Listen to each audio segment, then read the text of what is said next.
Welcome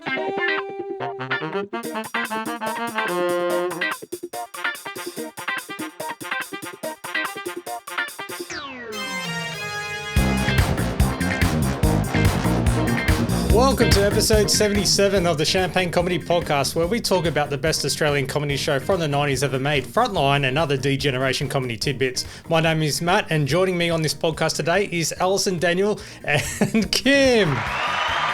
Hey everyone. And I nearly said Tony, but Tony's not in for this episode. Neither is Prue. But we also have a special guest reviewer who is a late show superfan, and I bumped into this person who pretty much was, I guess, a friendly, not stalking, but no, that stalking's a legal term. It is just being a fanatic as sorry, Your Honour. That just yes, it's a step below from stalking. Yes, what we do. Yes, just someone who's also a super fan who I met at the Actors Festival on the Gold Coast in February, and decided to, hung out together with Adele K. Thomas, a regular contributor to the podcast as well, and also Mason Hellcat. We have Leanne Butterworth. Hey! Hello! So that was a bit of an intro. Yes, and please, Leanne, how long have you been a Late Show or a D-Gen or a Working Dog fan? 1992. So I was grade 10, 1992, obsessed. 10 o'clock Saturday night, my tiny little black and white TV in my bedroom. That was black and white. Black and white. But I would record it out on my mum's TV so that I could watch it in colour later. So that is it. I'm guessing if it's black and white, it's one of those tiny portable CRT TVs that don't work anymore. No, it wasn't like the size of your hand. It was our camping TV, and it was mine, and it was my time, and nobody could interfere with my late show time. And I got my friends onto it, so I had two girlfriends, and it became our language. It became our love language. And we were I feel you, Leanne. Year 10, 92 as well. So yeah, I was year age. 10 in 92, and I also had a black and white TV. Although by the time the Late Show came along, we'd got rid of the black and white, and we had the second TV was colour, so I could watch the Late Show in colour. But I understand that. Having to go off into a separate room if you didn't want to watch what your parents are watching, or watch on some shitty black and white TV from the 70s or something. Yeah. So recently I found I found 3.5 hours of VHS recordings that I've had digitized of the original tapes, like with Birds of a Feather and with whatever the crap was after the bill. The ads from 1992 and 93. Oh, glorious. It made me so happy. So brilliant. The reason Matt and I kind of, I don't know, connected eyes over a room is because I was wearing my original 1992-93 Late Show T-shirt, and he was wearing the new version with the different font. Yeah, and that's when you notice the difference. And yes, that's where we called out, like Leanne and I were having a chat to Santo and Michael Hirsch, and that's when we've gone, look at the A, that's different, that, they used the wrong font. And that's where we called them out, and next thing you know, they updated it on their Working Dog Shop website. So that's definitely down to that. Yeah, 100%. We had the evidence. We had the evidence right in front. Yeah. So now, does it mean that the old new Late Show shirt is worth something now with the weird font? Yeah. Kind of like an upside down. Well, if anyone's got a spare $55, they can find out. Yeah. But also, Leanne also was in the same cinema watching the Dish anniversary screening too, the 25th anniversary. Yes. I was slightly giddy that entire weekend. I went by myself and I was just strolling around Lost, and I saw Santo, Rob, Jane, Tom come out of the limo, and I literally forgot how to think. I could not construct a sentence. I was babbling like an idiot, forgot, like my inner 15-year-old just lost her mind when she saw Santo because he was my first love. It's like my friend Canio. We had a bit of a crush on Santo. I have the worst selfies. The worst. I look like I have lost my mind. One with Santo, one with Rob, and then just sat there buzzing the whole time, just the whole time. So, yes, I looked like a loon. Of course not. Because, my inner 15-year-old fangirl lost her mind. I think you were fine, to be honest. Oh, you saw me when I'd kind of toned down a little bit, but I was still like, I get it. Because I was like, I was waiting outside for them. Yeah, they were the Beatles of the 90s. They were like the equivalent of going to see the Beatles and kind of waiting and screaming. Yeah, and then we all chatted to Mr. Golfomatic and everything else, so that was really, really cool. I literally said to Michael Hirsch, why do I have an image of you having rhinoceros snot rubbed on your head? And he goes, yeah, that was me. And I went, yeah, that's a memory I wasn't expected to drum up today. Well, it's great to have you on board, Leanne. And Leanne did contribute to the podcast earlier, in our season 3 as a Frontline Mike Moore impressionist. That will do. So there we go. We finally got her on board. All right. Welcome aboard, Leanne. Thank you so much. Yeah, good to have you on.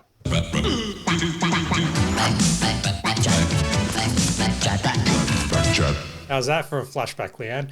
Now, I've only got one little update, and that is, I guess the Cheap Seats are doing a world tour, which is just one show in Melbourne. So it's... Yeah, world tour asterisk to one city only for one night only. Yeah, that's all I've got. So check Leanne, it out on there. Where are you? Are you in Melbourne? I'm up in Brisbane. No. So we have no Melbourne people here to just to go. Okay, so maybe. Tell me about this one city world tour. Like, what is it? It's a live version of the show, is it?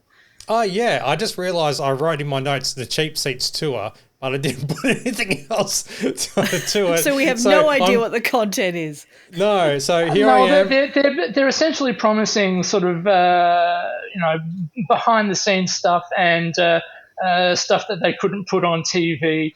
And yeah, I'm guessing, like, especially considering Melanie Bracewell does stand-up comedy, that there would be perhaps a stand-up element to it. It's going to be on Thursday, October the 2nd at Melbourne's Palais Theatre, and you can get tickets through Ticketmaster. So get all your cliches out, and they will not make really sense of it because it's the wrong show. It's also very very podcast-like, I think. There's usually, I don't know whether anybody would pay money to see us do a live show, but no. I don't think we're at that stage in our podcast life that we could do a live show yet. We're still at the stage where we have to pay them. Yeah, exactly. And we have to get everybody in the same city is the other thing. Well, we did have... It's a bit of a trek for you, Alison. It would be my pleasure. That's okay, Alison. We'll whether anyone, as you say, whether anyone would turn up to see us having assembled, I don't know. Well, that's where we tap into the Buy Me a Coffee funds. But yeah, so that's the Cheap Seats tour, as well as Tony Martin still doing the occasional tour with Damien Carroll, the guy from TISM, with the Arseless Chaps.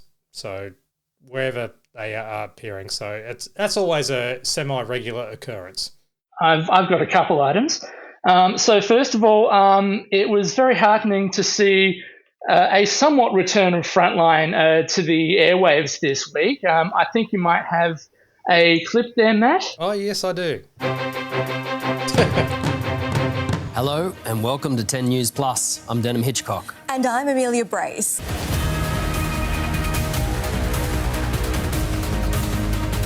Honestly, there's not that much between them, and certainly, yeah, I heard the Frontline theme going through with the debut of the new hard news current affairs show that Channel 10 has put on to replace the much lighter and fluffier at times The Project. So that's really their opening theme, that you haven't dubbed that on. That's the real thing. That's the real theme, and yes, it does scream hard and serious. Well, the very beginning of it, you got to. Oh yeah, for legal reasons, Daniel. That's Frontline. Yeah. Yes. Yeah, at the very front of it.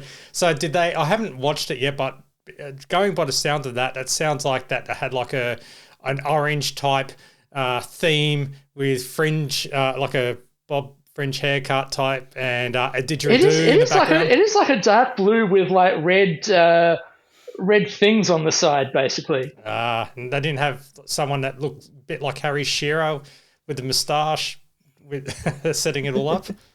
No, I think he did all his damage at 7 News last year with the horoscopes and the comedy. Fantastic. Cool. So it wasn't going to be called something else? A few episodes ago, it was going to be called like Behind the Lines. That's right, Behind the Lines. Behind the Lines, wasn't it? Yeah. But that was reported by a site called TV Black Box. So, yep. Yeah, take what they say with a grain of salt. Sometimes they get it right. And the only other thing I've got was I was alerted by Matt of a shout out at the start of the latest episode of the podcast from Tony Martin, Joe Vancaro, and Pete Smith called From the Hideout. And I hadn't listened to it yet, so I went and had a listen to episode 24, and I heard this. A big shout out to those who attended the Melbourne International Comedy Festival, including Stephen from San Francisco and Daniel from Adelaide. And here's the guy whose idea it was to do the festival in the first place, Jovan Caro. Hi, everyone. Thanks for coming and for listening now. So, I was very surprised. Especially because, I didn't go to the From the Hideout show at the Comedy Festival. I haven't been in Melbourne since I went to see the Innes Lloyd Late Show tribute, which was late 2021. Oh, wow. So, it turns out that there are other people in Adelaide named Daniel. Oh, okay. So, it's not me, but that's not going to stop me from just clipping it out and using it for, for my own introduction. I think you might have that there. Daniel from Adelaide. There we go. And so there you go. If you ever want to introduce me, you can just play that. Yeah, and next time we have Stephen on, we can go. Stephen from San Francisco. I love the upward inflection. As if he doesn't know who Stephen is. But I reached out to Stephen and he didn't even hear it either until I pointed it out. And he's just gone, oh, that is. Oh, wow, nice was his text message. So, so there you go. Until the real Daniel from Adelaide comes forward, basically, everybody is Daniel from Adelaide. I'm Daniel from Adelaide, and so is my wife. Daniel from Adelaide. Yes. Yeah. That's pretty damn good. I did happen to notice that Tony Martin was on Guy Mont's Spelling Bee recently. Oh, yeah. With Guy Montgomery, yeah. Yes, and just to point out that he gets there's an impressions round, and he does an impression that will be familiar to Martin Malloy listeners. He does Michael Caine, so we'll look out for that. It's good fun. That's on iView then. That's on iView right now. Yeah. Yeah, I just heard about the news today. Quite sad that Julian McMahon passed away, who we know. For kind of starring with Danny Minogue in the This Is It video clip, which was very he's referenced in the parody. Yeah, so Jason Stevens, with his washboard abs, was playing the role of Julian in the This Is Shit video clip. So that's how we know him, but most people would know him as a son of a former Prime Minister and Hollywood actor. But very sad news to hear that. But only 56. My first thought was, well, apart from it was a private battle with cancer as well. So Well, that seems like the right time to bring in. It's all in this week's TV Week, packed with great family entertainment. Oh, Jesus! Daniel G, you bring on your program guide. Does that have any Julian McMahon in it? No, I wasn't looking out for it, to be honest. All right, we'll try and bring the mood up a bit. So there was a small item by Jane Freeman in the Sydney Morning Herald Guide, She writes, now that the team behind Frontline has announced that it has sold the first 2 series of the show to the US cable network PBS, it's not a cable network, but anyway, it remains to be seen whether the US network will, what they'll do to solve a small but tricky legal problem. There happens to be a real current affairs program in the US called Frontline, and PBS doesn't want to risk legal action over defamation. So, to avoid hurting anyone's feelings, it will be renaming the Australian series as Breaking News. We wait with bated breath to see how American ingenuity is going to deal with all the images of the office that read Frontline, not to mention the fact that every night Mike Moore says, "Welcome to Frontline." Either way, Alan Foster, Executive Director of Syndication Services for PBS, predicts that the program will be a hit and possible classic television. If PBS go on to buy the current season, the Americans will definitely identify with tonight's episode in which Mike finally gets himself a girlfriend. The only problem is she's 19 years old. Eat your heart out, Jerry Seinfeld, she writes. Wow. Timely reminder of what happened with Jerry Seinfeld. I don't know about you, Leanne and Alison, back in the day when I don't remember this story. Remind me. Oh, well, he was dating someone who was like our age at the time, and he was 39, and he was dating Shoshana, who was 19. I think I was looking for some magazines, and there's an article about it there. She's 20 in September. It was like, she's 20 in September. Good one. I was just doing my best Mike Moore impression there. So imagine that the Frontline, like being redubbed. Hello, I'm Mike Moore. Welcome to Breaking News. Yeah, they should have got Tony Martin to do the dub. Tony would have been, with all his barge ass work in olden days. Or even a Michael Caine. All right, so starting with the ABC, Frontline at 8 o'clock, Four Corners at 8:30, Media Watch at 9:15. And then the stand-up comedy series Smallest Room in the House at 9:30. It's episode 3 featuring Rachel Berger. Robin Oliver provides a little bit more context in his review. There's nothing worse than being an embarrassed viewer, and that is the risk here if after a few minutes the chosen performer hasn't clicked. Not so much of a risk with Rachel Berger, whose turn it is this time. This practiced Jewish comic dresses just perfectly for the job in hand. She is comfortable with the camera and knows how to seek its support, so that her stream of reminiscence about growing up in a house in which her immigrant parents and particularly her father, a Melbourne delicatessen owner, always seemed to be in a rage, gets off to pleasing beginnings. She works familiar Jewish themes. The Christian family who sent her back home on Christmas Eve because, quote, "you people killed God," unquote. And she asking, "Why did you kill God, Daddy?" And he sending her back with a turkey and telling her to say sorry. It's just that 27 minutes seems too long, and when Berger is done, I'm still not sure what has been proved, except that once started, it seemed rude to switch her off. That's a really strange review, isn't it? Like I don't know, what is he saying there? I think he's saying that he didn't really enjoy it, but he sort of doesn't want to actually say that. Weird. I mean, the thing with this series is that they've picked comedians who have stand-up shows that have very personal storytelling in them. Just like Greg Fleet. Well, yes, he will turn up before the end of our series. Okay, so we'll go to Channel 7. So we've got Roger Klimpson hosting Australia's Most Wanted at 7:30, Season 5, Episode 4 of Full Frontal at 8:30, and then Millennium at 9:30.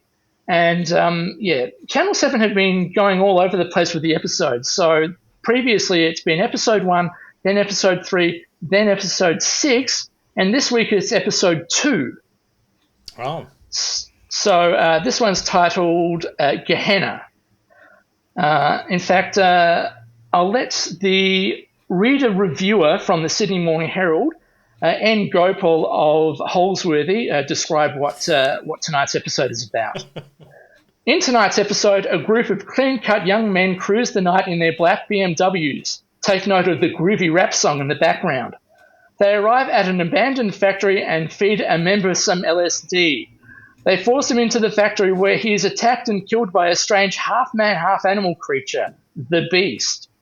When human ashes are found in a park, Frank and the Millennium Group investigate a bizarre and dangerous cult. The flashback scenes are very gory.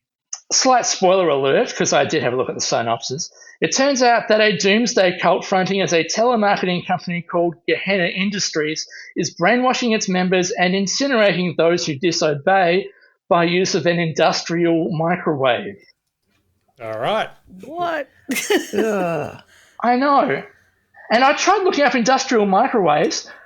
I don't think they're actually a thing. You would think that in a big factory, you might want to microwave a whole bunch of stuff at the same time, so you'd have a big microwave.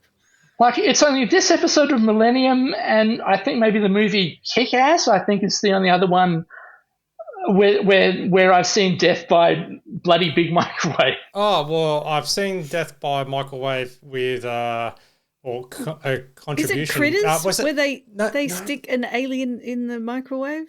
The Ghost in the Machine. Have you seen that? Afraid not. And Final Destination, the first one, where the teacher ends up. Anyway, spoiler alerts. Sorry. Yeah, spoiler alerts for 90s movies. Yeah. I think we've gone too far down that avenue. So let's turn back, head towards SBS. So National Soccer League highlights at 7:30. Then at 8:30, Masterpiece. John Mills, a very English star. Actor John Mills, a veteran of British film and theatre, discusses his life and work. Oh, and also, did you know that he's also the multiple winner of the British Awards for British films and British actors being British, better known as the Babs? Yeah, we go. Yeah. Someone had to say it. Thank you. Yes. Sneaky Martin Malloy reference there. Any butter dishes. Then at 9:30, a Spanish drama from 1990 starring Laura del Sol and Franco Nero called Amelia Lopez O'Neill. A well-bred young woman A well-bred young woman who prizes the virtue of fidelity remains faithful to the doctor who deflowers her even after he marries her invalid sister. What? Whoa. I know. That's just one sentence. I'm amazed that they've been that. It is SBS. Okay, there's your sex before soccer. In this podcast, because what the? Yeah, you can swear. You can swear. I think it's the phrase deflowered that is. Yeah. I'd rather that than the more awful word degloving. Oh. Hey! What is that? No. Okay, how about the joy or financial advice? There's the. Yeah. Okay. All right, Channel 9 now. Brains out.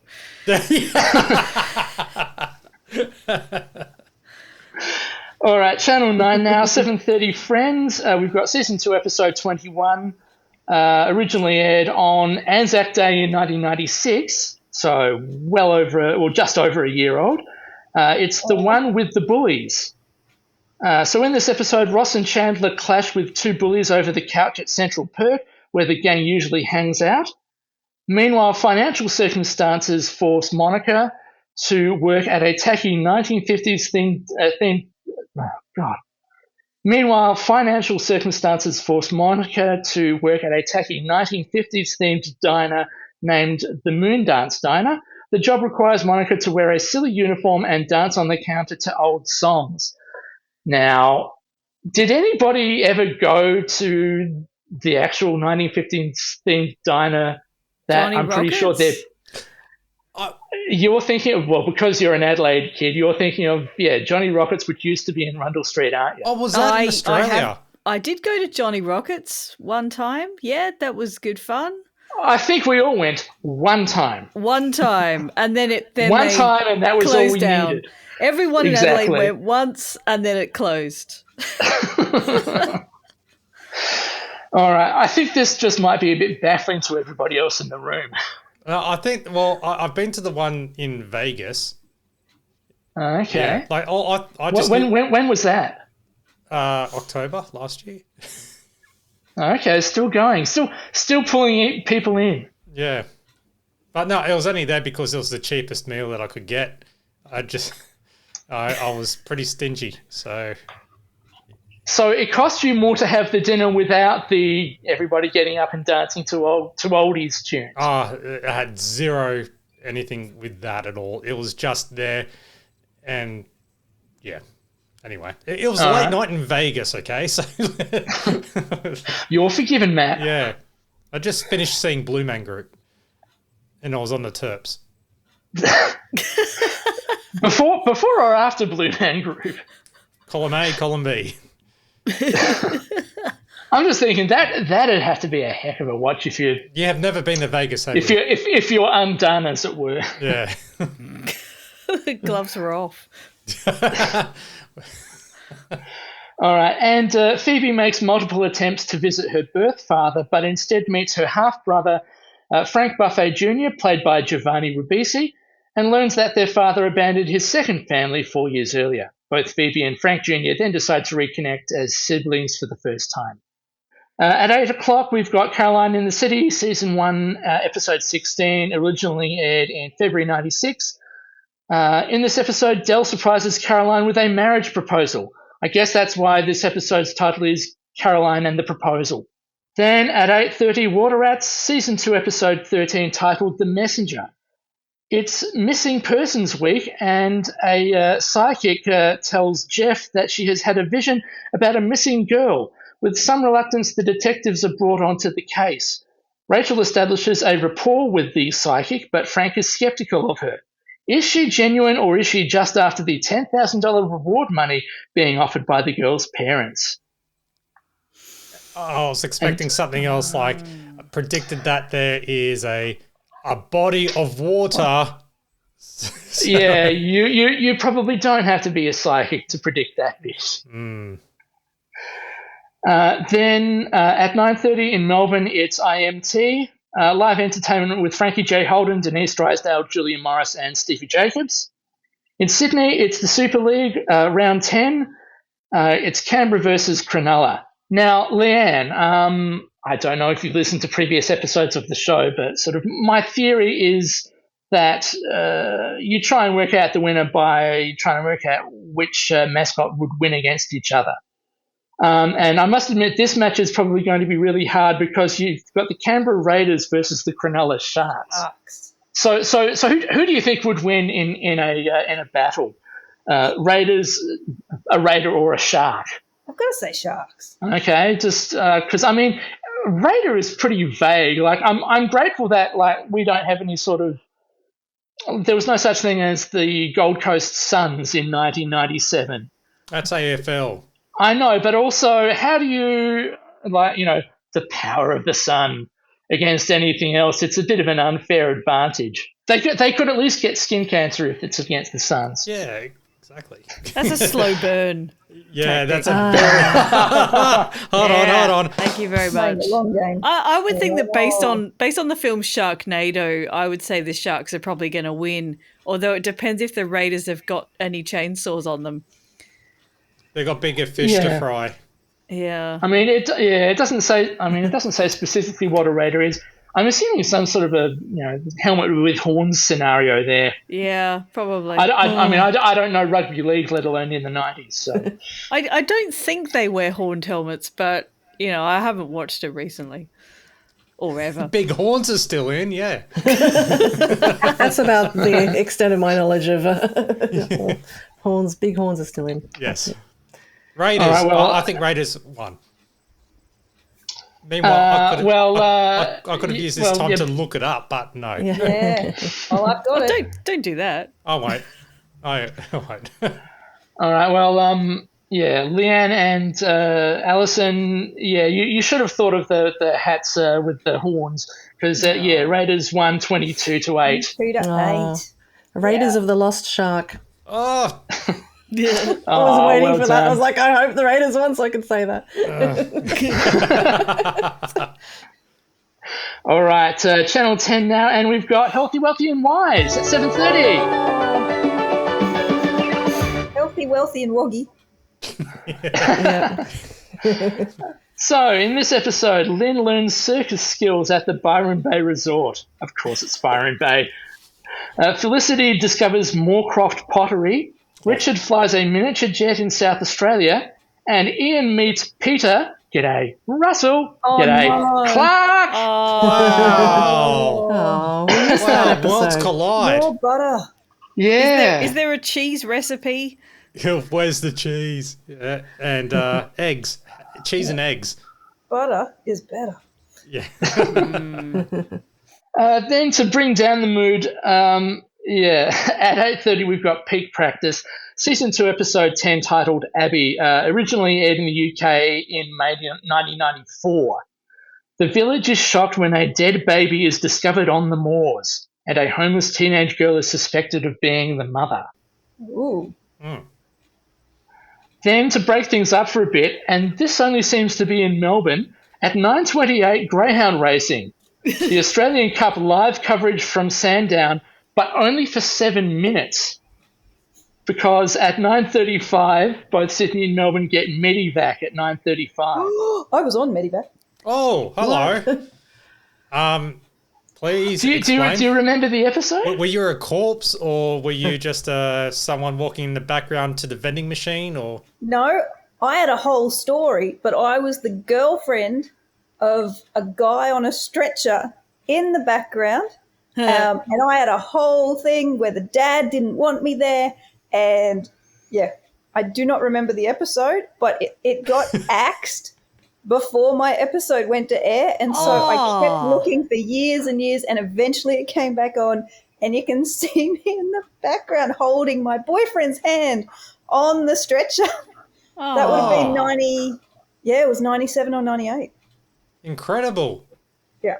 Okay, so that does sound like it's later in the run, perhaps. Yeah. Gee, I might have to try and do a bit of sleuthing just to try and find it, I think. Okay. But I don't think it's the episode that's on tonight in 1997. Season 2, Episode 8, and according to the synopsis, a rental building Harry owns is burned down in a fire. Arch and Bree find a pregnant woman still alive inside, but her baby is delivered prematurely and dies. So, yes, I'm sensing a bit of a theme on Channel 10 tonight. Yeah. Harry feels guilty about the fire and is pursued by the media. He turns all this around when he personally saves the life of one of the fire's victims and then anonymously sets up a fund to help the young woman whose baby died. Oh, dear. And then there's a B plot. I don't know anything else about this B plot, but I think this says enough. Dueling celebrity impersonators are admitted to the department. Just for a bit of, it's like light and shade with this show. What? Okay, who's the celebrity that they're both impersonating, and they're going, well, I get to do this one. No, I get to do them. You know, I get to do Bob Hawke. No, I'm a better Bob Hawke. You know, is that what it is? Is it? Well, it's John Howard. Probably be John Howard in that era, wouldn't it? Be John Howard impersonists. I have absolutely no idea. And again, I'm sure this thing's been released on DVD at some point. So I'm more and more intrigued going through all these, weird things, and especially now with your cameo, Leanne. Oh, Leanne. Yeah. Yes. Okay. Is Butterworth your maiden name or married name? Married name. Married name. Okay. Do you want to hear the story of how I got onto Medivac? Please. Yeah, definitely. So it would have been 98. Oh, once upon a time, I was all young and cute. So 98, I would have been 20 years old, and my friend and I went to see Phantom of the Opera. We got cheap-ass tickets, but we went to the casino, and we were all dressed up, and literally a guy walked past me and went, "Oh, you're gorgeous. Have you ever done any modelling?" And I went, "Oh, fuck off." Good instinct. And he went, no, seriously. And he gave me his card. And I went, oh, yeah, whatever, and took it and then gave them a call. Went to you would never do this these days, went to their property down at Rochdale, which, again, never in a million years would you do that these days. Had photo shoots. I was an extra on movies. I was invited to audition for High Five, and I said, but I can't sing and dance. They went, that doesn't matter.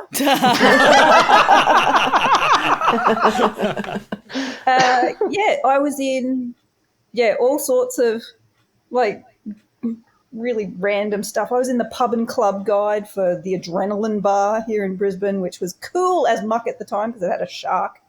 And then that all came to a crashing halt, I guess. But because it was 1998, they said, "Oh, we want you to be on the cover. Have you got a shorter skirt?" Oh. And I said, "No, I don't." So I was not on the cover of the pub and club guide. Goodness. My skirt wasn't short enough. If only you'd invested in a micro mini, you know. Oh, I know. Kids out apparently is what I needed. Okay. And then they said, "Oh, we want you to be on Medivac." And I rocked up. It was in the old tax building on Adelaide Street when it was a vacant building. It's now like Christie's or something.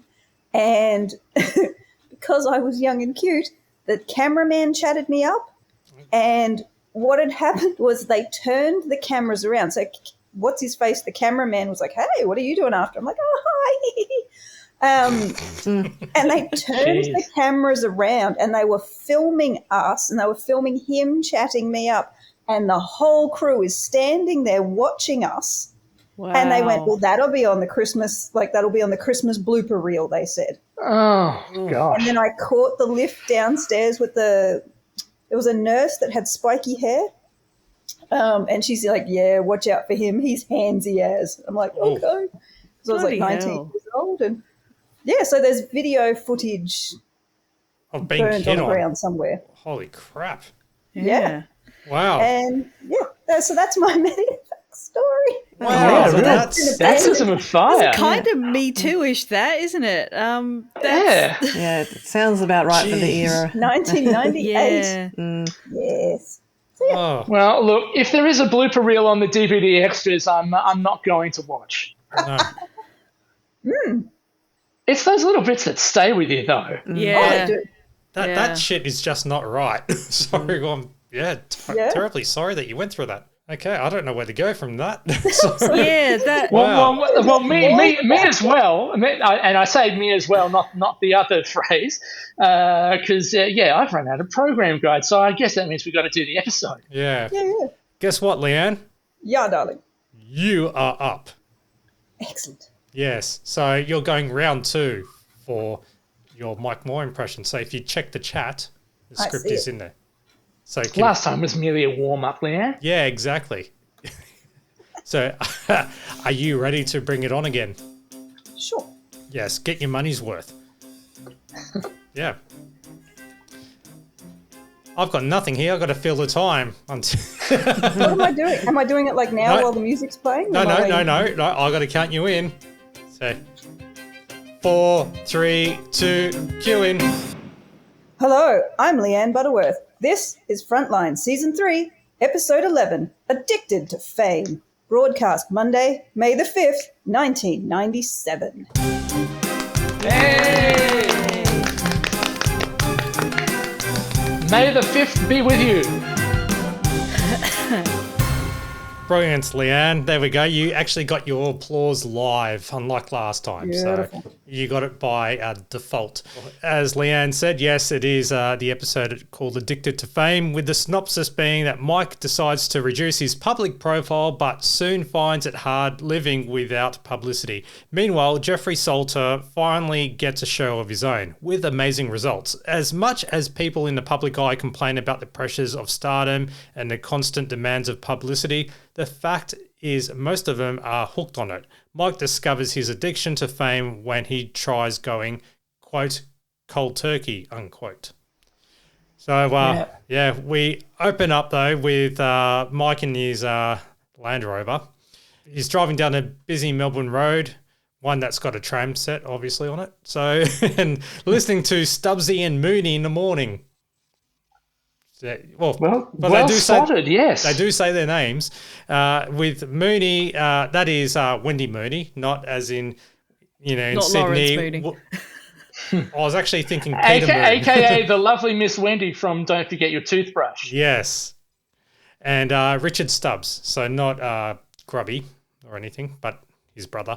And Mooney's reporting celebrity gossip at a charity golf event until Look, I'm not surprised he didn't play so well. There were some suggestions he was a little bit crook. Oh, hello. Yes. He and a mystery blonde model stayed at the Sunset Boulevard. Bloody hell. Yep. What? Yes, Mike Moore, that's right. Public property. Your door is open. Asshole. Gee, whose voice was that? Yeah, I just couldn't tell who was doing the sort of ethnic voice there. Yeah. Your door is open. Yes, it did sound a bit like the Count, didn't it? I was thinking it sounded like, the Mulvania guy who was the Mulvanian Eurovision entry. Oh, Zlad. Zlad, yeah. But yeah, it's a lot. It's Santo Cilario putting on his best, dragging out, I think, the Gino Tagliatone voice, which he did for so long on radio. Way to go, man! So he had to hold a rear view mirror up to multicultural society. Yeah, nice, Kim. Now, amazingly, I had to Google, is 127 a good golf score? No. Yeah, because they did say no. They did say 132, and then he did correct them. Well, that's even worse. But yeah, WikiHow says that a good golf score is generally around 90 to 100 points if you're an amateur player, and 120 points if you're a beginner on an 18-hole par 72 course. Professional golfers typically consider good scores between 69 and 70 points. Oh, yeah. So, Leanne, since you're based in Brisbane, whenever you decide to drive down the M1 and go to Topgolf, at least you now know. Absolutely. So, is this also, you've got the DVD, Shonky Golf? You can figure out if there's mention of it in there. Research from that, Shonky Golf with Mick Malloy. And I will take my Golf-O-Matic with me. Hey! Yeah. That's what Mike Moore should have done. Should have taken his Golf-O-Matic. Not his mystery blonde girlfriend. Oh, yeah. As Mike walks into the office, Dom points out to Mike the photo in the paper with him and the mystery girl that was taken at a private after party. There's also the cheesy front page shot of Mike playing golf wearing a cowboy hat with the headline Billy Ray Moore. And I'm guessing there's two things there because it could also be play on the name Billy Ray Cyrus because of the country hat, cowboy hat, but also there is a American golfer named Billy Ray Brown, who is a Texan golfer. So, but I've read too much into that. So yeah, I was assuming the achy breaky heart. Tony Ray Martin. I looked at that. Yeah. Yes. I think it's Ouchie Wouchie Heart, if we do recall. Oh, yes, Ouchie Wouchie Heart. Sorry. Get it right. Jeez. Damn. I think actually the hat that you see Mike Moore wearing there just made me think of Molly Meldrum because it's quite Molly-ish, isn't it, the hat? Yeah. He did himself a favour. He did. Yeah. Well, it pisses Mike right off, though. I am just saying I'm a little tired of it. You're a high-profile person. That's fine when it's my work, but that was private downtime. Well, stop going to gala openings. Oh, that's so easy to say. You've got no idea what it's like to be on the A-list. Okay, don't go to as many. Oh, it's not just that. It's everything. You do something for charity, and they have a go at you. I mean, there's me raising money for whoever, and they're taking a cheap shot. Did you have to wear them? Oh, Greg Norman gave me that hat. Billy Ray Moore. That's un-Australian. Mike, it's just a bit of fun. Oh, it's relentless. You tune in here, Prousey. I'm not public property. I get a hassle going to work. People think they can just come up to me and start talking to me. Isn't that how you met Melanie? Yeah, but then I talk to her. I mean, that's not my point. Mike, it's the price of fame. Well, I don't want to pay full price. You know what I want to pay? I want to pay what's the word I'm looking for? I want a discount on fame. I don't want to pay full price on fame. Don't pay full price, pay Paul's price. Sorry, that's... It was at this point Leanne felt really guilty about going up to them in public. I don't know. I think if you're appearing at a sort of celebration of your career type event, you kind of know that there will be people coming up to you and at the very least congratulating you on your many years in the industry. So I wouldn't feel too guilty about it. Hey, they were really it's not like nice. they're going out for dinner or something. Yeah. They were really nice, even though we kind of delayed them to go to the airport. Yeah, but they still got the plane, didn't they? Well, as far as we knew. So. I saw Santo get into the Uber, so... Oh, did you? Yeah, I was driving behind them. Oh, I wasn't that's right. stalking them, I promise. Yeah, did you follow them all the way to the airport? Did you sneak one of those trackers onto the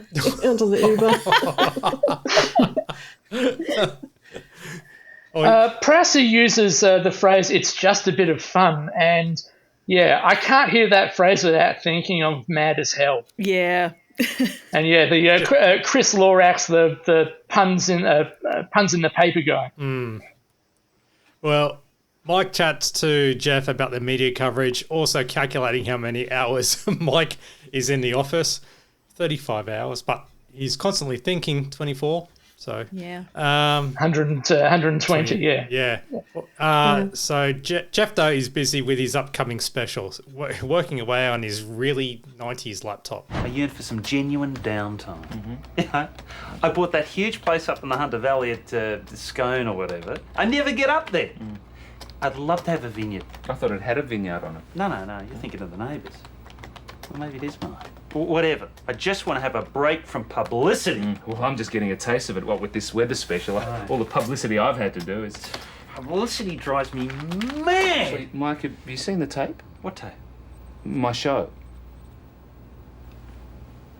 No. I want to see it live on Sunday night. See it the way the punters see it. Yeah, sure. Although I'm not sure how many punters will see it up against 60 Minutes. Hey, Jeff, it's your little special. What does it matter? I mean, you know, it's not even national. If it rates, I don't know, 11s, 12s, great. Sure, yeah. Hey, did Brooke end up doing those links for you? Oh, no. Same as you. She would love to, but too busy. We're all very busy, Jeff. Yep. Sadly, it's not his Urban Foxes special, which he kept pitching in the first series of Frontline. Oh, yes. Fox Lies and Videotape. Yes. Yep. But all I can think of is his weather special. Tomorrow, everything will be squiggly. Yeah. Or you might have your eye out. Yeah. So did this, Leanne, bring back some memories of Jeff as a weatherman when he was the Santo? whole time. The whole Not time. when he was Santo. What was Just his the character? yellow and brown jumper. What was his character in the weatherman? Santo the weatherman. It was Santo, okay. Yeah. I don't think he actually had a name. Yeah, he had Santo the weatherman. Oh, no, that's true, because they just threw to him saying we've got our own news desk weatherman. And yeah, it was just sort of like I don't think it was Santo as himself. It was Santo basically as a weatherman. Yeah, a weatherman who doesn't know what's on the screen. Yeah. Watch out for the H. Now, we discovered that Brooke hasn't done the links for Jeff at all. Oh, Brooke, you couldn't do the spots for Jeff's weather special? I don't do links for something called Has the Weather Gone Crazy? Oh, I just thought you might enjoy it. No, you thought you could fob it off on me. Sorry? I didn't do it for exactly the same reason you didn't. Wrong, Brooke. Wrong. Yellow card, official warning.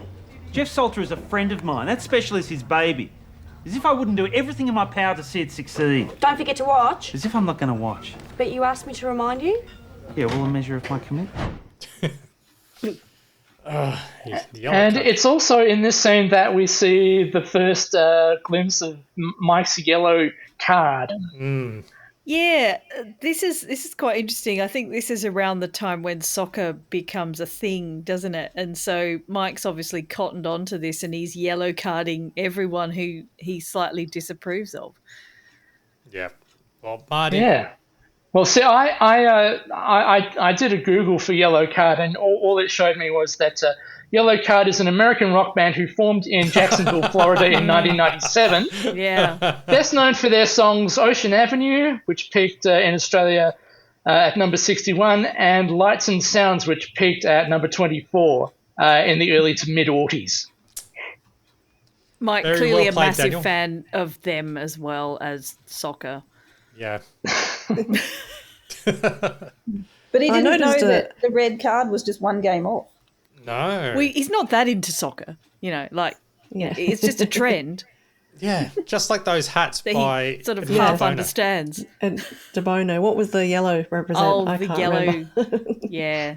Yeah, the colour. Six hats, yes. Yeah, but I noticed that there are a few people wearing yellow in this scene. So you've got Brooke is wearing yellow and Dominica's wearing yellow, and then when he sits down there's a yellow sheet of paper or a folder in front of him it's as like well. there's a deliberate colour palette for the episode and you've got yellow because Emma has a yellow highlighter at one point and then the walls are yellow, but they're always yellow. But yeah, you just kind of notice it maybe because of their yellow card, just makes you notice the yellows. I don't know if they were always there. And again, Dominica's hairstyles throughout the episode just absolutely rock. Yeah. Yep. They're all over the place this episode. There's some very out there ones and some very modest ones as well. Yeah, we should screenshot them all and do a little gallery of Dominican hairstyles. Yes. Yeah. Well, Marty walks in wearing sunnies and a backwards cap because it's all at Mike's expense due to Who magazine printing a photo of Mike in the same attire. Not looking like JFK Jr. at all. And yeah. No, he's looking like snow of informant fame. Leaky boom. It's very much like you're expecting Mike to spit out, "My name is Mike and I'm here to say." Yeah. I'm about to take a leaky boom boom now.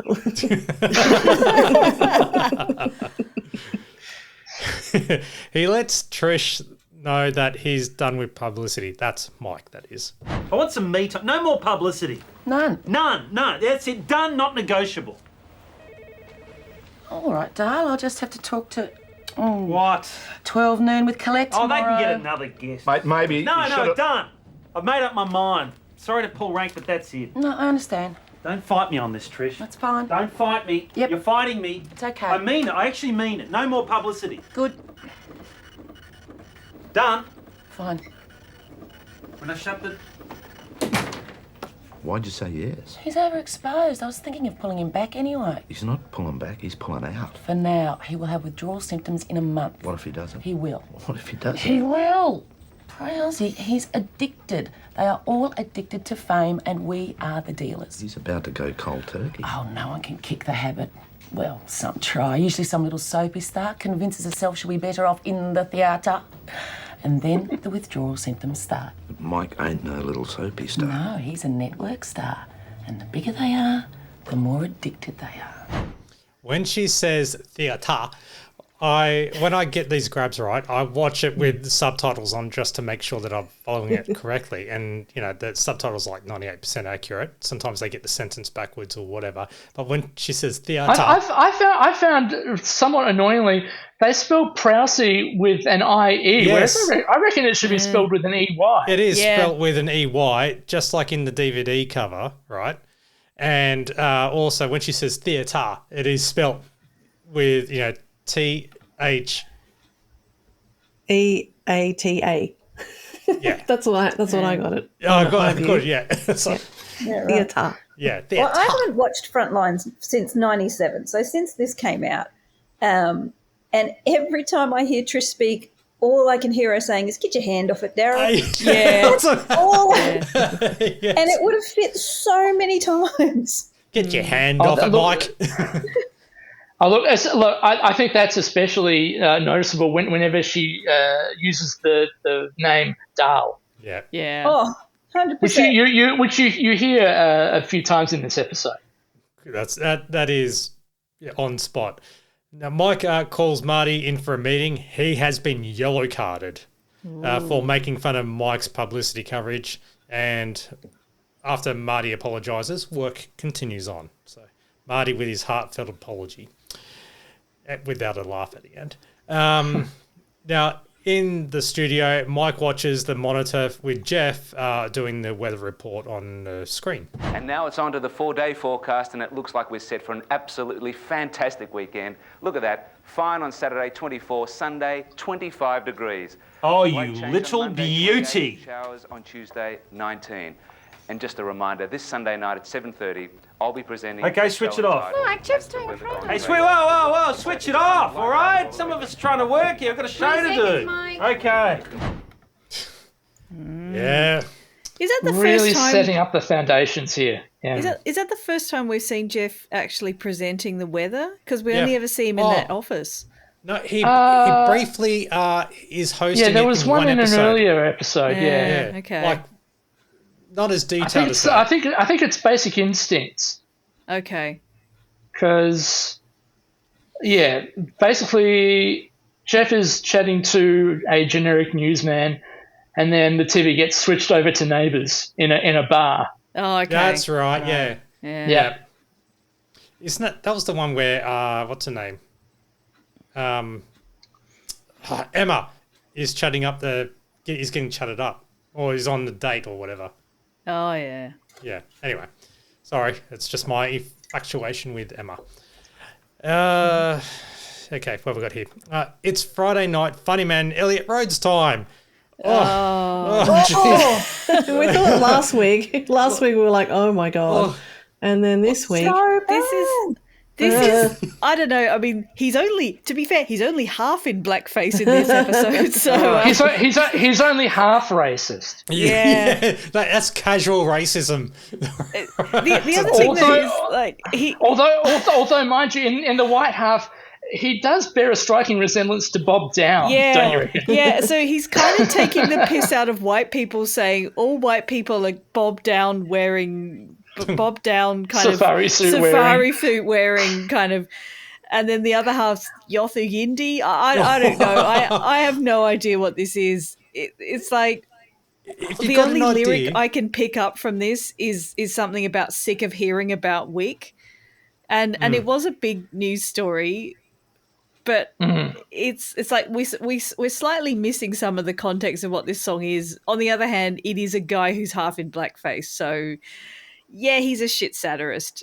He's meant to be a shit satirist, and he is presented here as a shit satirist. It reminds me of, if you want some context or not context, but if you want to know what he looks like, you remember the constant repeats of the best and worst of Red Faces, and you had that one person that would be singing and jumping back and forth. Yeah. Oh, thank you. You all know which one I'm talking I know about. Yeah. But, well, also that... I can see that being the template, yeah. Yeah. It would have been perfect gimmick for Hey Hey. Like, that kind of rips off the Goodies. Like, the Goodies did a song in the 70s called The In-Betweenies, and there was no blackface in that, but they were half dressed in a suit and half dressed as glam rockers. And then they would sort of turn, and then you would see one half. And so, I mean, the idea probably predates that as well, but... Yeah, because it was Hey Hey, obviously there was a blackface element. It was like a vice versa. So that's it. It's the kind of it's putting 2 points of view in the one song about Wick, and I guess presenting two opinions on it. And I think with Elliot Rhodes, it's a fool's errand to try and sort of analyze it very deeply, because he hasn't thought about the topic very deeply. No, not at all. And Mike very wisely deciding to not touch that one. Yep, just as he did last episode. He laughs though. He laughs. This time he does laugh, yes. I do have a grab here of the performance. Oh, jeez, just listen to that. Just without the visual is just so, like, it's an extra layer of complete wrongness. But I'll continue playing it. Sorry. Let's talk of land rights. I'm ready to lose a sacred site. Depends whether you're black or whether you're white. I'm just a little sick of hearing about Wick. So come on, solve it quick, or I'll have to point the stick.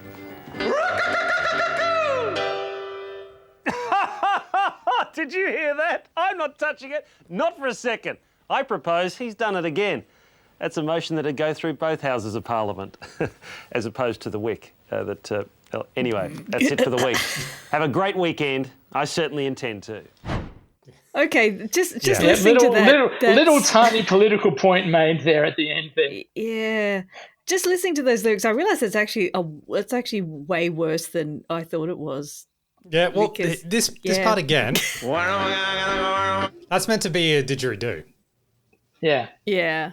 Yeah. So, because that's when he goes into the kookaburra. And then there was a kookaburra or something after that. Kookaburra.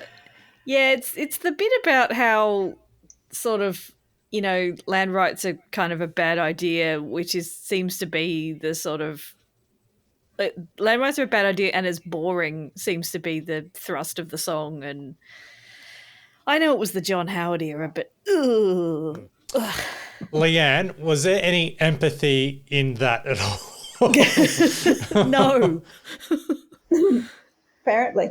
Sorry, Leanne, her full-time role is empathy specialist. Yeah, I do empathy training. No, there's none, and there's none from Mike this whole episode.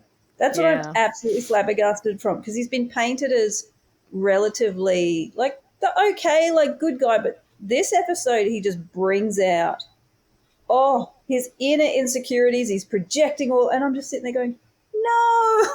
I felt so bad for Jeff, but no, not in. Nope. He's just pure arsehole territory. It's a brutal episode, isn't it? And it really is. Yeah. Well, Jane Freeman in the Sydney Morning Herald writes that the media release says that Addicted to Fame is one of Frontline's darkest episodes yet. Yeah, it is. And Jane writes that it should all add fuel to the ongoing "Is Frontline funny?" debate. Well, do you think? I know we're only halfway through discussing this episode, but do you think that season 3, with things that have been happening, they were pretty much running out of steam or ideas? Like they've covered pretty much everything, and they're just trying to milk it one more little bit. Maybe halfway through the season, they've gone, oh, you know what? We've pretty much covered every visual of it. I think it's pretty evident that they have run out of light ideas. Yeah. And certainly there are quite a few darker shifts in the third season. Yeah. Especially when they changed the setup a lot, because in the first 2 series, Frontline's doing okay, but it's not kind of a mega hit show.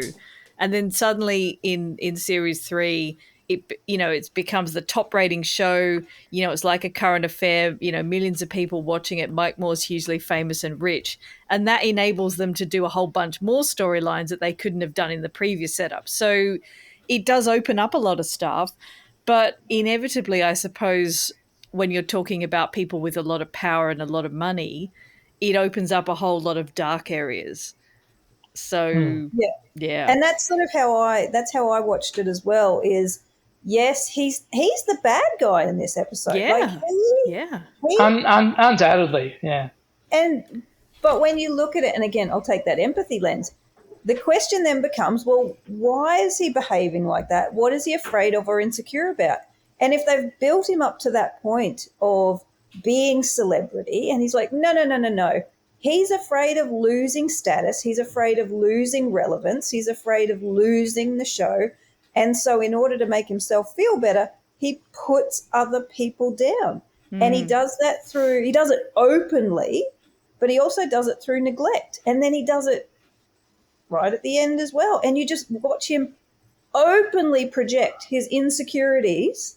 And so to me, it's not a dark episode. To me, it's a really sad episode, because you watch Jeff's face and Jeff's face just sinks. And you watch Dom's face and her face just sinks. And he's not oblivious to it. He knows what he's doing, but it's his inner little, insecurities, his inner teenager or inner child, inner toddler. Yeah, there's definitely a few toddlerish turns here. Yeah, absolutely. So to me, it was actually a really sad episode, because that's not him. He wants to do good. He wants to change the world. He loves Jeff. He loves Dom. So for him to put them down in that way suggests that he's on that kind of precipice of wanting to white knuckle onto something that he's afraid of losing. I imagine this would be like what the Trump White House is like, all these people who are very invested in Donald Trump, but he treats them like this, So it feels very relevant in some ways. Yeah. Which is the complete opposite to, what was his name in Utopia? Oh, Tony. Tony. Tony in Utopia. Complete opposite. Yeah, Tony in Utopia, like he wants to do good stuff, but he wants to get stuff done. Yeah, he's prevented by all this bureaucracy and publicity people and you know, and marketing and he's hamstrung by the system. Yeah. Whereas Mike's kind of in his own way. Mike's, he's playing more of the game, whereas Tony doesn't play the game. Oh, you're coming back on when we do Utopia. You do. We'll get the empathy view of it all. And you're going to be broken by the end of it. Please. I'll start twitching. Whoops. My fault. So Jeff pops his head into the studio just to get some upcoming praise for his special and hoping that, certain people will be watching it. Hey, good luck for Sunday, Jeff. Oh, thanks, Emma. Thanks a lot. I appreciate it. Good luck for Sunday, Jeff. Oh, Todd, Elliot, thanks a Off lot. comes the old uniform, eh? Hey. You're still here, Jeff, eh? Yeah. Hey, mate, I'm shooting through, going up the farm. Have a good weekend, Mike. Oh, yeah, I will. Good on you, mate. Hey, Mike. Yeah. Sunday. It's going to be a great day, right? Don't start changing your forecast on me now. Yeah, and Sundays. Yeah, I'm going to be up at the farm, just me and Melanie. Free at last, Jeffrey. Free at last. Thanks God Almighty, Jeffrey Salter. Free at last. Did he wish you good luck? Oh, that's his way of doing it. Oh God, that's Leanne, there was another crestfallen expression there. Because it doesn't take much whatsoever to say, good luck with your show on Sunday. No. Yeah, even if you don't mean it, that's Yeah. something nice that you could just say. Doesn't do it. Yeah. Poor Jeff. That's just his way. It does kind of point to a possible, it's almost an abusive relationship with that sort of. Well, there's always that's his way of complimenting. That I mean, there's always been that power dynamic, hasn't there, between Jeff and Mike? And Mike always makes it very clear to Jeff that he's the one with the fame and the power. Yeah. And Jeff sort of accepts that. But this is quite interesting here because, well, as got a kiss we're from about to Emma. see, Jeff suddenly becomes almost as famous as Mike. Yeah. Because it is Monday and Mike forgot to watch Jeff's weather special. Marty walks in and gets all the praise, though. Hey, Marty! Well done, Marty. Thank you, Domenic. Thank you very much. Well done, what? Marty was on Jeff's show. As a guest? No, he did all the links. He ended up doing it. Well, you kept that quiet. Poor bastard was desperate. Everyone said no, and I just thought, I Big softy. am. People are watching. So you ended up getting roped into it. Well, someone had to help him out after all his friends let him down. Hey, yellow card, my friend. I work 120 hours in. I don't need that crap. Yes, mate. But the weather. Yellow card, Mike. Jeez. What a prick. Yep. Now, Prowsey jeers Mike on after his weekend in the vineyard with Melanie. And the ratings do come out, and Jeff's weather special wins the night with a 32. Basically, has the weather gone crazy? Rates double what 60 Minutes did. And Mike finally watches the special to see what all the fuss is about. Weather fact number 5. Tully in northern Queensland is the wettest place in Australia. One day in 1950, it received an almost incredible 8 metres of rain. Wow. Thanks, Marty. After the break, we asked the question, can lightning strike the same place? This is infantile. I loved it. Really? I loved it. It wasn't too silly? Oh, in parts. It was stupid. But it didn't pretend to be anything more. It was just good, harmless fun. Anyway, it's only going to be seen in the States. Not anymore. What do you mean? They want to show it again this Sunday, nationally. Who? The network. Says who? Well, Trish, you just called. Oh, Trish. What really matters is what Cavill thinks. Really? Oh, yeah, he carries the weight. That's great, because he just sent these. Yeah, a gift basket just full of shampoos. 2 bottles of wine in that and yeah, all sorts of other stuff. Yeah. So, good old Jeff. And rightly so, too, for, beating a competitor. We don't know if he won the night, but, 32 share. Mm-hmm. Well, you'd think you'd certainly win that part of the night anyway. Yeah. Well, Mike yellow cards Jeff, warning him of the national profile benefits he may receive. And Jeff even gets a spot on Colette due to a guest dropping out. Now, here I am thinking Colette as in Ring My Bell Colette. Oh, no. Yeah. Thank you for not playing it, Matt. No. But it was actually What's Cooking's. Remember, there Colette we go. Mann. Yeah, Colette Mann. And Prisoner, Cell Block H, Colette Mann. So I'd have to say that was my all-time worst weather prediction. Apparently the hailstones were the size of cricket balls. Well, Jeffrey, we're getting the wind up and we really have run over, but you've been such a delight. Thanks. And don't forget, all those states who haven't seen it yet, this Sunday, Has the Weather Gone Crazy?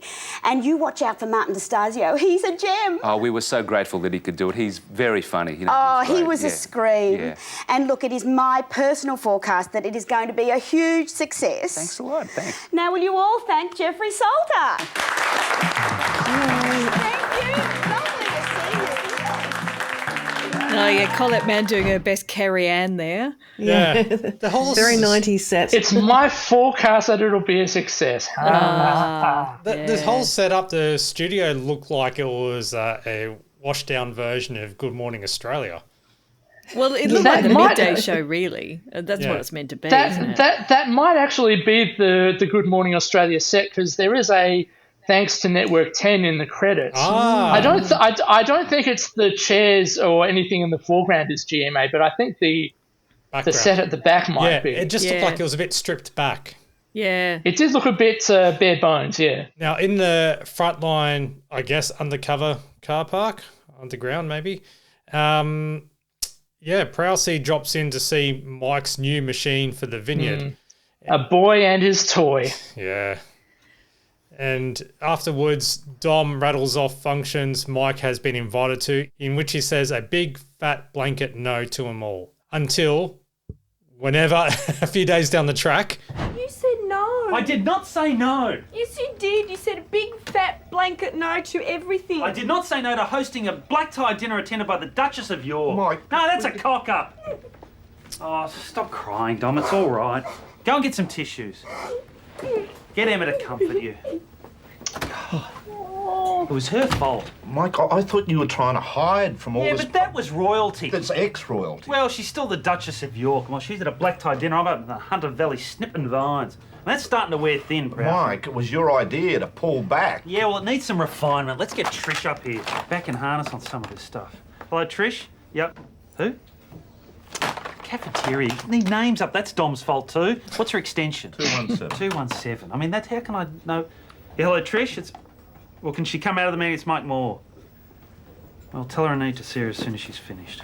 Okay. Mike, you want to go and have a talk to Dom? No, she needs to know it's her fault. I'll be down with Jeff.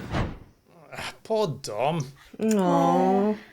So, like I said, I haven't watched this since 1997, and so when Matthew said, "Hey, we're looking at this episode," this is the episode that I started with, and I watched this and I went, "Oh, I don't remember Mike being such a twat." Yeah. Oh, you're coming with the big guns, yeah. So I came in at episode 11 going, "Oh," I then watched the end and then looped back around to the beginning of season 3 and went, "Oh, this is not him. There's something else going on." But yeah, genuinely, this isn't the Mike Moore. I knew he was dim, and I knew that he was self-interested. Yeah. But basically, we knew he wasn't going to, alienate all his friends. Yeah. I think this builds up over this series that we get to this point where he is basically an addict of, whatever power trip he's on. His own Kool-Aid. Yeah. Biting the hand that feeds him. And the fact that if you noticed gradually, he's showing symptoms of going cold turkey and also being an addict. So if you, like me, if you give up coffee withdrawals, you start turning into a dick. And, it's actually beautifully written in that sense. Yeah. The way that they've woven that in, without being a caricature of withdrawal, it's actually really beautifully written. Yeah. Yeah. I must admit, I have never been on hard drugs in the first place, but it is quite helpful if you do see Rob Stitch's acting through the lens of a junkie going through withdrawals. Yeah. Well, I mean, he's got the paranoia at the end there. He's got there's a few different symptoms there of somebody who's not quite dealing with it. Yeah, no. I think it's quite a good portrait of someone who's having a mental health crisis as well, because the symptoms are quite similar. Yeah. Mm-hmm. I have seen people in the workplace behave sort of like that. So, yeah. Well, when he's got so much to lose as well. Yeah. Yeah, like he's built up and built up and built up, and he is the king of the mountain, so he has so much to lose. So it makes sense that he's white knuckling onto it, but he doesn't have the language to actually express that he's going through some stuff. They didn't talk about that in 1997. I think the closest they got was Prowsey just screaming at him, "You need to calm down," and like. That's going to help, isn't it? But he's also seeing, he was watching his friend, which he tends to stand over, start taking, like the power balance he's losing out. So it's going to someone that actually rightfully deserves it. And then he's realizing, it's like, no, he can't do that. He doesn't know how to handle it. He's jealous, isn't he? And also, like I was saying before, this whole thing that's always been part of the Mike and Jeff dynamic is that Mike is the one with the most power and fame. And suddenly Jeff looks like he might, be a contender, and he might actually usurp Mike's fame, and Mike just can't handle it. Yeah. He's not happy for his friend. He needs to put his friend down. Yeah. And it's like that Simon Sinek talks about the infinite mindset.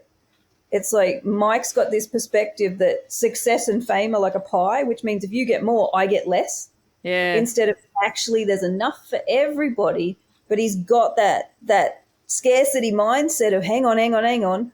If you've got more relevance, that makes me less. If you've got more status, if you're more popular, that makes me less. And you're like, dude, no. There's enough for two at least in the sandbox.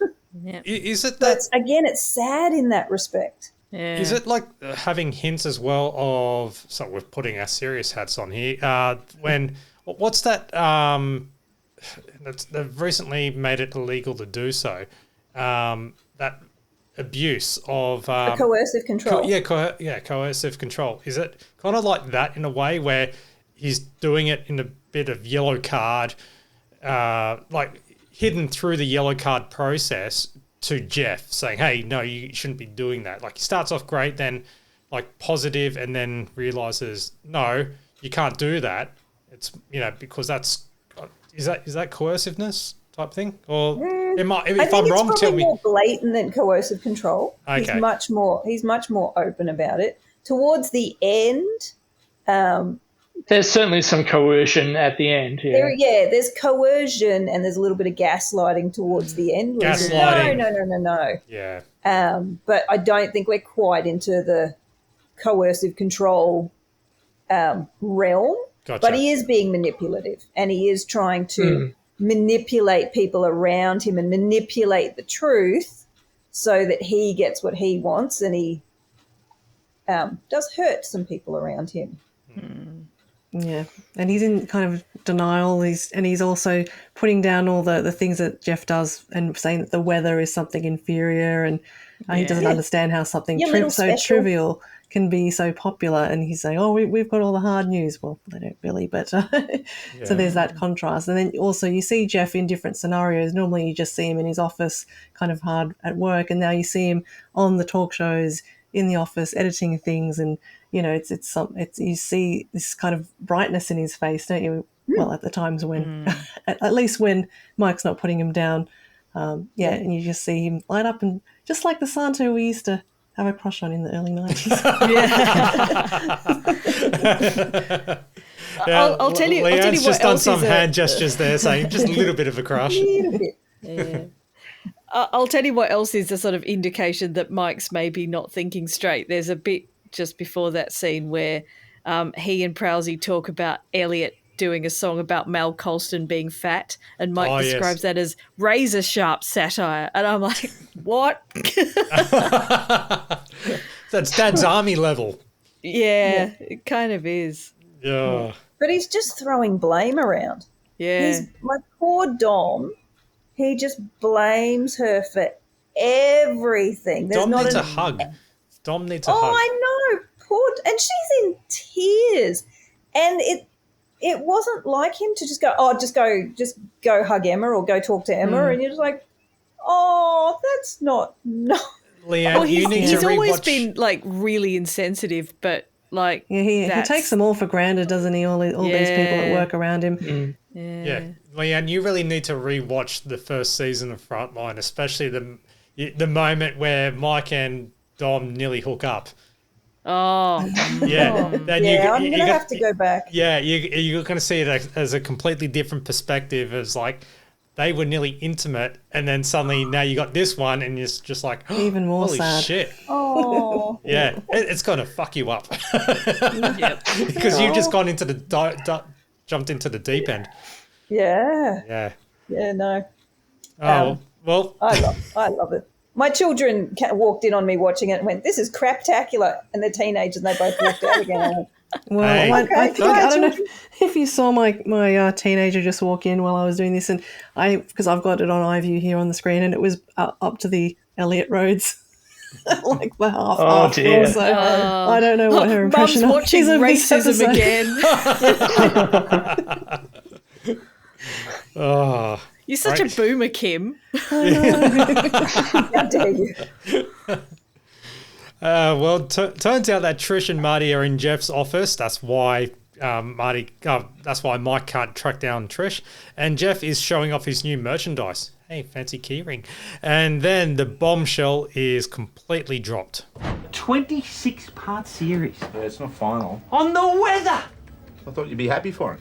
Of course I am. He's my friend. That's never in question. So, what's the problem? It's not just the weather. It's celebrities and interviews and issues like ozone and big hailstones. That's our turf.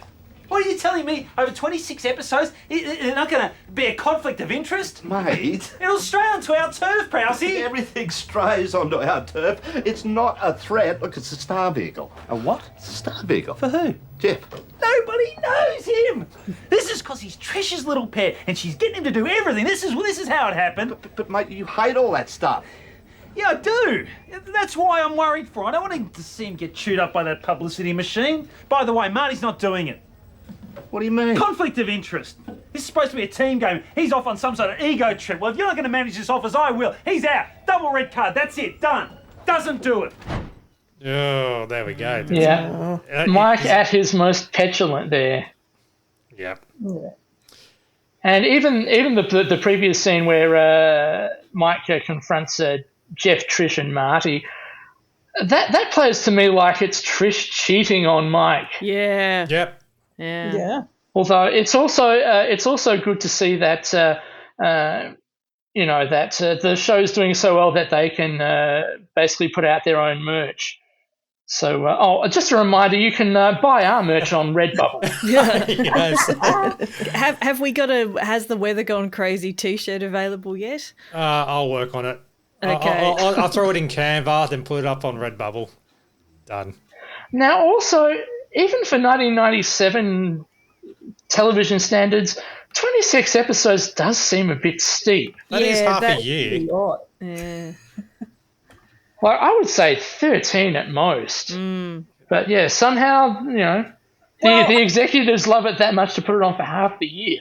Well, I think it had to be massive because in order for it to get pulled out, because if it was only like pulled out, it really needs to be a big smash rather than a modest success. It needs to be massive because then the betrayal. The stakes are much higher, I suppose. Yeah.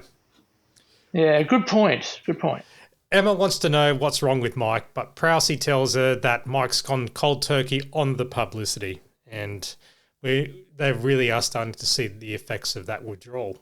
Now, later, Mike checks in on Jeff, in which he reveals all of the merchandise and publicity he's been receiving from the weather special. Yeah, you warned me about all this publicity. It really takes it out of you. Yes, yeah, yellow card, I guess. Yeah, but Trish says for the sake of the show, I've got to keep the profile up. Really? In fact, she reckons my profile's really going to get big. Yeah. How was your weekend? Good. Yeah. Yeah? Did you get up to the farm? No, I gave it a miss this weekend. Yeah. How was your weekend at the casino? Where is it? Seen at the opening of the casino. It was great. Look, I know you'd hate it, but, for me it was just fantastic. Really was. Really? What was so good about it? Oh, being recognised interstate is a bit of a novelty for me. Were you recognised interstate? Oh, everyone recognised me. Really? Yeah. I met Bryce Courtney. Oh, really? Yeah. Bryce, he's a fantastic great guy. Yeah, we've tried to get him on Frontline, but he doesn't do any TV. Yeah, he agreed to be on our show. The weather thing? Yeah. He and a whole bunch of people came back to have a drink with us at our hotel. There was him, there was Judy Davis, there was Sam. What do you mean us? Well, me, Trish, Marty. Marty? Yeah, Marty. Marty's there. Oh, Marty's a hit with all those people. Everyone loves Marty. He's going to be huge. Just inflating that ego. Rubbing it in. Yeah. Marty is telling the office the fun time he had at the casino opening, telling Mike he's been enjoying the publicity. And Mike is on the rampage. Have you told Marty he's not doing Jeff's series? You weren't serious. I was bloody serious. Exactly what I thought would happen is starting to happen. Mike. And you watch the side of Marty we've kept in check over the years rear its ugly head. Mike. Oh, the whole thing's becoming divisive. People going to openings behind people's backs, people doing other people's shows.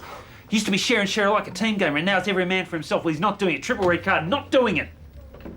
Are you going to tell him? Bloody oath I am. What do you mean I'm not doing Jeff's show? Well, I'm sorry to have to tell you. This is bullshit. Not anymore. Mike's bet the dummy. Mike? Yeah, he don't want you to do it. Well, since when has he had a say? He can kick up the stink over this. Can't get me sacked. Marty, he can get me sacked. What? Look, if push comes to shove, he's worth more to the network than you or I. Well, can't you just swing him round? Not at the moment. Rousey. The harsh reality. Yep. Bloody hell. And Tell you what, how much does he sound like Dennis Denuto in this? He's got the vibe going. Yeah. And after hearing the fun and publicity that Marty had, Brooke decides to visit Jeff in his office. Brooke? Hi, Jeff. Come in, please. Thanks. Take a seat. Great cap. Oh, thanks. It's a bit silly. Sounds like you had a great weekend. Yeah. It was a great weekend. Listen, I won't take up much of your time. Oh, that's fine. I just wanted to say that I'm really looking forward to your new series. Thanks very much. Yeah, we're pretty flat out putting it together. And if you ever need anyone to do anything for it, I'm a little less busy now. That's great, but Marty is kind of like our main reporter. Sure. I wouldn't want to, but if for some reason you needed someone else. But it's just that Marty needs Yes, to do but the if links. Marty was unavailable for whatever reason, I'd be happy to help out. Thanks, Brooke. Do you like a kiwi? Oh! It's me. Yeah. It's you. Yeah. Good picture. Oh my god! Wow, he's famous now. I want some of that action too. Yeah. And our champagne comedy key rings are available in the Redbubble. This is an interesting scene to put in amongst all the rest of it. Because it's basically Brooke saying, "I'm there for you." Until you stop being famous, in which case I don't care anymore. Yeah. Now, Mike is scratching his arms, really. Metaphorically speaking, He's getting desperate, especially after showing Trish some publicity video of Jeff at the casino that he watched. From cable TV at 2 a.m. Yeah. And do you think that was Mike's squeeze hanging out, with Jeff? I was about to say Santo. Well, that's the sort of implication, isn't it? Except we never really find out if that wasn't it Melanie, the Sunsilk girl? Yeah, the Sunsilk girl. That's right. we do see a very brief shot of Julia Morris at whatever this opening is. Yeah. I feel like it was like a bit of a Logie's thing or whatever, and they just re-chopped it up. Probably. Yeah. There might have been a bit of surreptitious filming because Crown Casino is thanked in the credits as well. Okay. It might have been shot a bit like the Logies in that, they just brought a handy cam to Crown. I think it might have been opening at the time. So, it's possible that they may have there may have been a big thing at Crown that they were invited to, and they just took a camera along. Well, Jeff has really moved on from that man girl, the one that would push. Yeah. They were just friends, weren't they? Yeah, and that's the one that decided to go home with Jace. Season 1, that is. Yeah. Anyway, so yeah, after Mike sees that, he calls it out with Trish. Well, I've made a decision, Trish. What? I've decided to reassess my level of involvement, profile-wise, as regards to the show. I see. See, like we've had a hugely successful 2 years, right, where it's been Mike more this and Mike more that, and then I backed off for my own sake. Well, for the sake of the show, it's time that I handed a yellow card to myself. A what? It's a warning. It's time to get back in harness. I need publicity, Trish. Well, we could just I need hold it, on. Trish. I need it. Mike, are you all right? Are you against me? Come on. Oh, I know the others are. Paranoia kicks in. Yeah. I need it. Wow. I understand that when I don't have coffee for 12 hours. I get that. I get it. And Prowsey wants Mike to get back on the publicity juice, but Trish wants to push it another 2 more weeks. Trish knows how to control this. As long as nobody gets killed in the process. Yes. Yeah, he does. He does Trish feel is like fine with it. He's sort of getting quite angry and violent towards the end of this episode. Yeah. Yeah. And then you hear him have his major withdrawals when he's reading Who Magazine's 25 most intriguing people. And in the office, you just it gets hear... worse. Yeah, just groaning and moaning. Oh. You know, the echoes an effect that an addict has. And finding that airy fairy flouncy guy from Pride and Prejudice is gorgeous but not intriguing. Yeah. Is it, and I'm saying Colin Firth for that one, is that right? I'm assuming Yeah, Colin. we assume it's him. yeah. But he also discovers that he's not on the list. He was last year, but not this year. Not this year. But Jeff is number 23. Yeah. And, oof. An act of treachery, that's what it is. I backed off for the good of the show and they picked their moment. What are you talking Oh, about? Marty's jumped ship. He hasn't Oh, well, he jumped would have, ship. had I not put the show in front of people's egos. Oh, Mike. Oh, and then the knife in the back. A friend shafts me. Number 23. But it's not his fault that he's intriguing. He's not! I looked it up in the dictionary. Come on, we'll get the dictionary. Where's your dictionary? I don't have a dictionary. Emma, we need Come a on, dictionary. Oh, Mike. Intriguing, adjective, arousing interest or curiosity. Beguiling, he's not intriguing. Yeah, all right, but it's not his fault. It is! I want my profile back. I need it back. Good, right, well, I'll ring Trish. No, all right? she's in on it too. No. We're in Bob Cavill or nobody. Oh, Mike. No, the walls are closing in on us, Percy. Don't you see it? Hello, Bob Cavill, thanks. Who? Mike, come on. Drive, they're in on it too. The way she looks. You were going to have the numbers Yeah, and the all right, names. I was, Is all this right, part but of just your sit plan down, now? just Are sit you down. in on it too, Just are sit. you? Come Are on, you come in on. on it too? Just take it easy, all right? Calm I'll down. take it. I am calm. Fuck. Full junkie on withdrawal, crazy junkie energy. That was basically all the Late Show fans realising that it's not coming back for a 3rd season. So throughout 1994, when we're looking at the TV Sad week, but true. and he keeps saying... Every week. Yeah, well, this is probably thank still you. us. In 1997, we were still doing that. I went overseas. So 92, 93 was the Late Show. Obsessed with the TV Guide 94.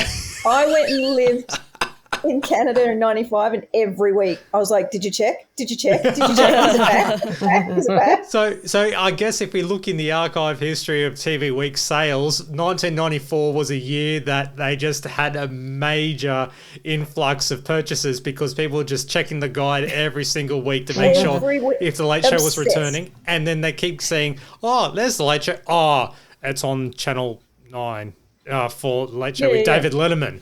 So, there you go. But you know that Trish, this is my guess, Trish mentored or was the inspiration for Kitty Flanagan, for Rhonda. 100%. Oh, from Utopia, yeah, nice. From Utopia. They are the same person. That is a good view on that, yeah. Good theory, yeah. Yeah, good theory. I mean, they're 20-odd years apart, but you never know. Trish, in her golden years, mentoring a young Rhonda. And do you think... I reckon there's slightly more bogan in Trish over Rhonda. Oh, get your hand off it, Daniel. But apart from that, I am liking the theory, Leanne. That's a good theory. I like that. So Mike is also pissed that David Suzuki and Courtney Bryce, the author of Mr. Potato Factory, has appeared on the weather show, but Prowsey assures it hasn't gone to air yet. And Mike threatens if it goes to air, he won't until... I guess that's the joy of being a writer. I mean, you get to write about the time and events that you're interested in, and frankly, this time in Australia absolutely fascinates me. You know, I spoke to David Suzuki last week and he gave almost exactly the same answer. Well, I guess it's what you enjoy. Well, we hope you go on enjoying. Bryce Courtney, many thanks. A great pleasure, Mike. And after the break, the ozone layer. Are we in trouble? There's your crossover. Oh. And I didn't realise, and I, for the life of me, I didn't realise that Bryce Courtney died in 2012. Oh. Yeah. So, yeah. Anyway, that's just something which I totally forgot all about. But just to lighten it slightly, it is a kind of awkward interview in that it sort of appears to be like a one via satellite. Yeah. Obviously, they're not in the same room. I mean, that just might have been a circumstance of Bryce Courtney's availability for Frontline in itself. He was probably in the green room for This Is Your Life. But yeah, I mean, the only, if we're talking theories, maybe there was a restraining order out against Mike. I don't know. Well, the way he's behaving, the sort of manic way he's going around talking to people. Yeah. And then to be totally okay once he gets his toys back, like once he gets his hit. Yeah. And so it's basically it's come to this. There's one final scene, and I'm going to say up front, it's not funny. No. It's very dramatic. Nope. But there's so much in this, especially considering what we've been through in 2 3/4 seasons with Mike and Jeff. It all comes to this, especially when you see the back of Jeff in Mike's office, slumped over in the chair, and you just go, "Oh, he's been beaten down." They said no to the series. No. Well, at least for this year. So it's not definite? Not totally. Assholes. They gave a commitment to you. I cannot believe they changed their minds. They give a reason? Yeah. That's why I wanted to come down and see you. What'd they say? That it was too adventurous. Oh, they're lying. That's not the reason. Then why? Oh, it's a game, Jeff. It's a whole power game. They love it. They're like addicts. They're addicted to their power game. And just like addicts, they lie, they cheat, and at the end of the day, they steal from their friends. Thanks for being my friend, Mike.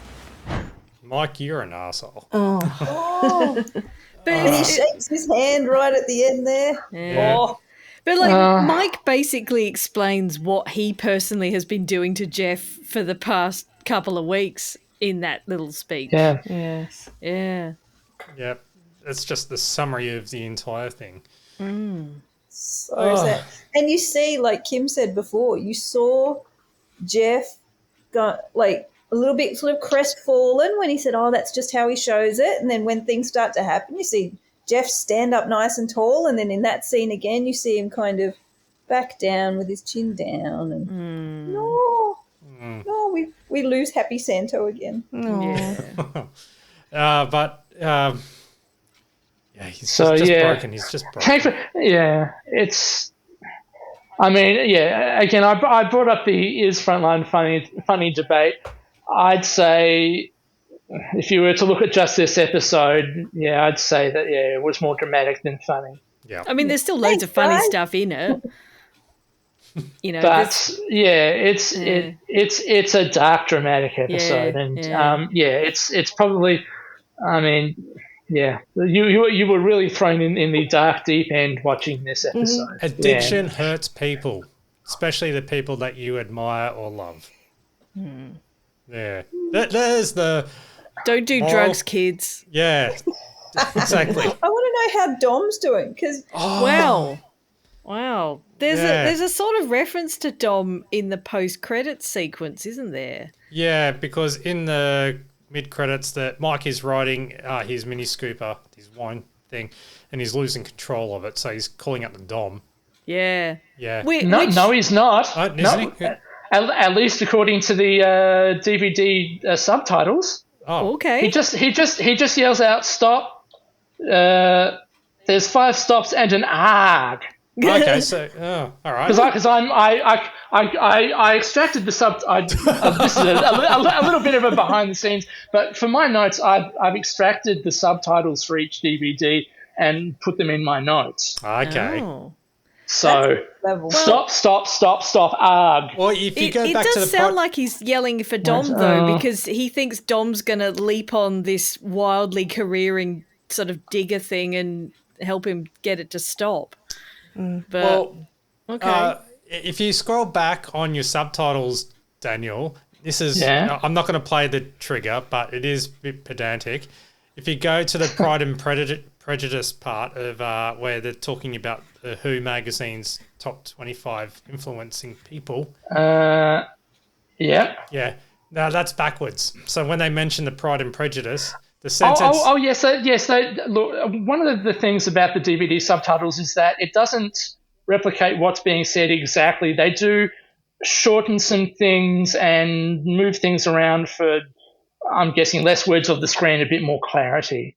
But yeah, I have it here just to sort of see what's going on throughout the episode. Well, there you are. Yeah. So, one last thing just to end on a not so sad note. Did you notice the spelling error in the credits? No. Okay, so now that does take on pedantry. So they give thanks to the Victorian Regional Branch of the Bureau of Meteorology. Meteorology. Not meteorology, meteorology. Oh. Unless that's not the Weather Bureau, but I can't think of why you would need a bureau of things that signify measurement. Interesting. Well, there you go. Thanks for pointing that out, Daniel. Well, that concludes. I'm trying to pull it out of the fire, but no, that's fine. I just watched the episode twice. I didn't know that there would be like that level of scrutiny. Well, Leanne, this episode. Leanne, welcome to the podcast. Yeah. This is this is my people. This level of detail. Remember when you added up all the scores from the Olympic judging episode in the Late Show, and you need to do a deep didn't add up to dive. the amount that was on screen? By the way, we don't expect all our guests to actually listen to every single episode of our show or whatever. So, but if you do get a chance, do a deep dive back into our Late Show coverage, and we rip it apart. Oh. Yeah, in a good way. Just not the first episode. But what do you rip apart? Do you rip apart the... Oh, we can't explain it, can't summarise it here. You just have to listen. You just... No, I mean, we go over what worked and what didn't. Yeah. But some of it hasn't aged greatly. Yeah. Episode 2, episode 3, episode 4, like have you managed to go to that detail, or is it just like the black disc and the white disc? No. Episode 1, 2, 3, 4, to all the way to 40. Oh, yeah. He's still my beating heart. Even Birds of a Feather gets mentioned. Well, that concludes Frontline Season 3, Episode 11, and the Champagne Comedy Podcast, Episode 77. As always, email your complaints to champagnelateshow@gmail.com.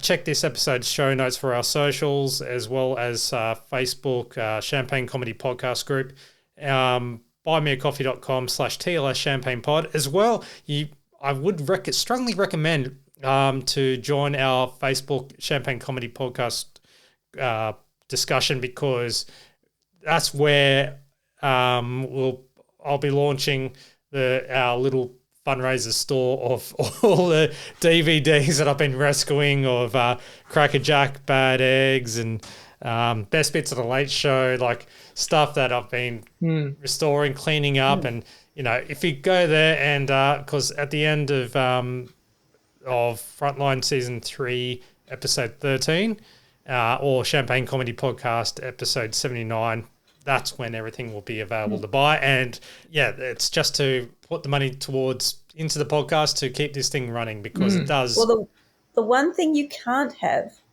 is my VHS of The Late Show, which I took and Santo and Rob signed my VHS copy.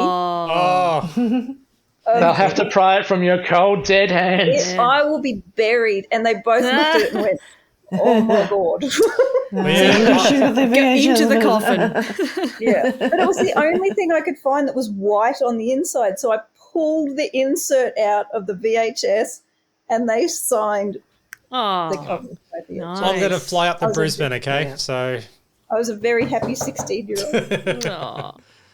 And thanks, Leanne, for being on the pod, because I didn't know about your day job, and I think it really did provide some great insights into this very dark episode. Yeah, please, Leanne, plug what you do for a living.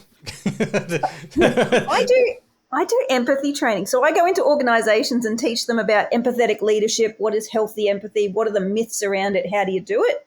I also have my own merch store called the Empathy Store, and I have some slightly sarcastic Gen X shirts in it that say things like "Don't be a dick," "Give a shit and get curious," "Don't believe everything you think," "Healthy empathy is sexy as fuck." That's great. But please plug away, and what's the website and all that stuff. The Socials. empathystore.com.au. It makes my heart happy, that shop, because things like perfectly unperfect, unsolicited advice, best served silent, stop, breathe, think, now speak. So slightly passive aggressive, yet still empathetic, and public service announcements. Yep. But yeah, I do all sorts of professional speaking, keynotes, workplace training, all those sorts of things for people who go, what the fuck is empathy? And where can people follow you on socials? Oh, socials, Empathy First HQ, empathyfirst.com.au. Yeah, type in Leanne Empathy and you will find me. There you go. Great. Excellent. I own the word. Yeah. And also, I'm wearing merch right now. Oh, there you go. There's a plug. There's a plug. Yeah, cool. Well, thank you for coming on. And also thank you to the regulars. Oh, what was that? I looked away. Oh, was that a coffee mug? Don't believe everything. Coffee mug that says "Don't believe everything you think." What about, can you believe everything you drink? You absolutely can. Fantastic. You absolutely can. Unless you're in a bar, cover your drinks. Oh, yes. Thank you, Alison, Daniel, and Kim, for coming on. And you, the listener, I'm Matt. Thanks for listening. 2 episodes to go. Yeah. Catch you next episode. Bye. Bye. Bye. Thank you for listening to the Champagne Comedy Podcast, created by fans for the fans. For more information on this podcast, please visit champagnecomedy.com. Produced by Matt Fulton Productions, mattfulton.com.au. Asshole.